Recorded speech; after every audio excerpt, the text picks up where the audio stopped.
What if the greatest secret ever kept by the United States government wasn't a weapon, but a craft that was never meant to crash on Earth?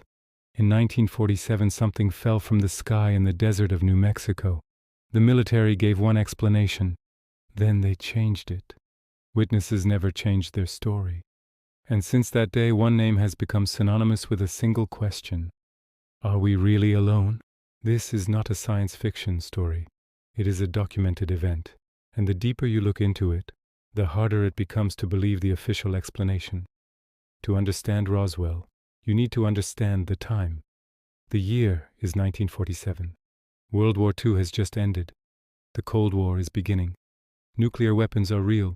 The United States is paranoid, secretive, and obsessed with airspace security. Roswell, New Mexico, is a quiet desert town, but nearby is something extremely important. Roswell Army Airfield, home to the 509th Bomb Group, the only military unit in the world capable of delivering nuclear bombs if something strange fell from the sky. This is exactly where you would expect the military to respond first. In early July of 1947, a local rancher named William Mack Brazel discovers strange debris scattered across his land. Not wood, not metal, thin, lightweight material that could not be cut, burned, or bent permanently. Some pieces were covered in symbols. Not numbers, not letters, but strange, unfamiliar markings. Brazel reports the debris to authorities. Within hours, the military arrives. And this is where the story takes a turn. On July 8, 1947, the Roswell Army Airfield releases an official press statement. It reads, "The Army Air Forces has recovered a flying disc." A flying disc. This wasn't a rumor. It wasn't leaked information. It was a formal military announcement. Newspapers across the country print the headline. For a brief moment, the impossible appears to be confirmed. But less than 24 hours later, everything changes. The military retracts the statement. Now they claim the debris was simply a weather balloon. Photographs are released.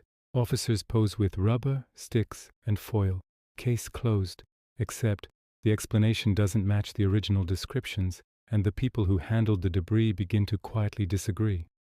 Over the following decades, dozens of witnesses come forward. Military personnel, intelligence officers, civilians. Many of them tell the same story. The debris shown to the public was not what was recovered. Some describe materials that were incredibly strong, yet feather-light. Others speak of memory metal that returned to its shape when released. Several witnesses claim there was more than debris. They describe bodies, small, humanoid, non-human. These testimonies come decades apart, yet remain disturbingly consistent. Years later, the government changes its explanation again. Now Roswell wasn't a weather balloon. It was Project Mogul, a classified program using high-altitude balloons to detect Soviet nuclear tests. But this explanation raises new questions. If the project was so classified, why announce a flying disc at all? And why intimidate witnesses into silence? Why confiscate debris and issue threats? Secrecy alone does not explain the panic. Fear does. So what really happened at Roswell? Was it advanced foreign technology, an experimental US project, or something not from this world? Here's what we know for certain. The story changed, the witnesses didn't, and the event was classified at the highest levels for decades. Even today, parts of the Roswell files remain still hidden. If it was nothing, why is it still a secret? Roswell may not be definitive proof of extraterrestrial life, but it is proof that something extraordinary happened. Something the government struggled to explain. Something that forced rapid damage control. And something that still refuses to stay buried.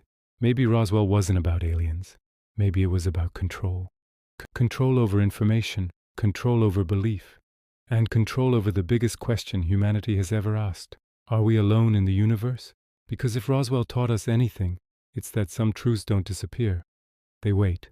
Thanks for watching. Subscribe for more unexplained moments in history.